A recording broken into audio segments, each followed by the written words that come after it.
The 1911 census recorded 155 people and 21 families living at Bonaly Mills. As were Cherry River and Rock Forest, over the years, the village was a polling station for provincial and federal elections and a place to hold political meetings. In rural areas, having a suitable place to meet and to vote usually depended on having a school. There was already a schoolhouse at Bonaly Mills in 1853 when the Ascot School Commission, which provided schools in Orford Township at the time, purchased from George Bonaly the land and building along the south edge of the Sherbrooke Road.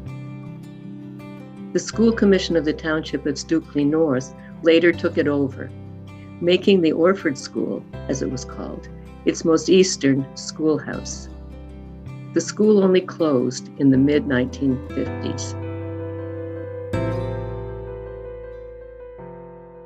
The 1863 Putnam and Gray map already showed Bonaly Mills. Stephen Cushing Boker made the first recorded purchase in the area in 1846 from the British American Land Company, known as the Balk. He bought Lot 4 West in Range A.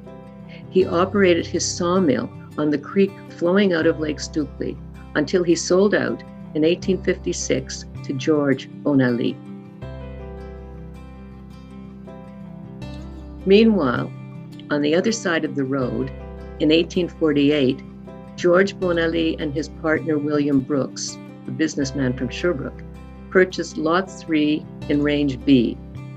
They built a gristmill, and with the help of generous loans from the Balk, George Bonaly operated this mill for several decades. He hired the miller, Gilbert Spénard, and his family to run it. In 1865, William Bonaly became the proprietor of the mills, reporting to the 1871 census taker that the grist mill generated product valued at $8,000. After William Bonaly died in 1885, the executors of his estate tried several times to sell the mills, but the local economy was changing. A small sawmill for local consumption was less viable.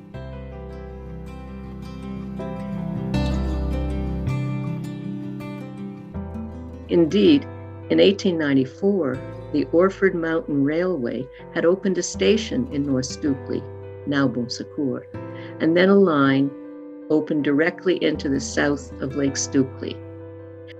The railway allowed transportation of logs to Eastman or even further. The gristmill also suffered as agriculture across Quebec shifted from wheat to dairy in the late 19th century.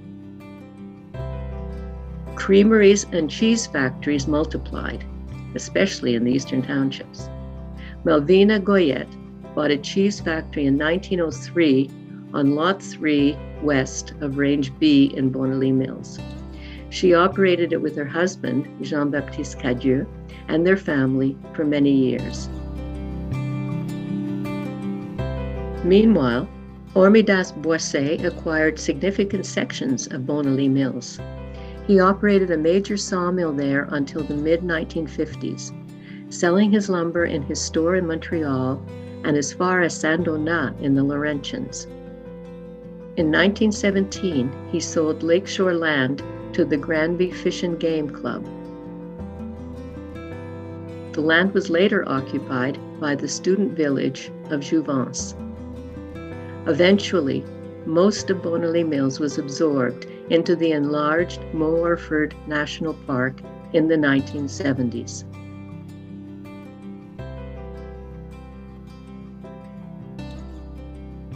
This aerial photo from 1945 gives us the last images of this hamlet that is no more.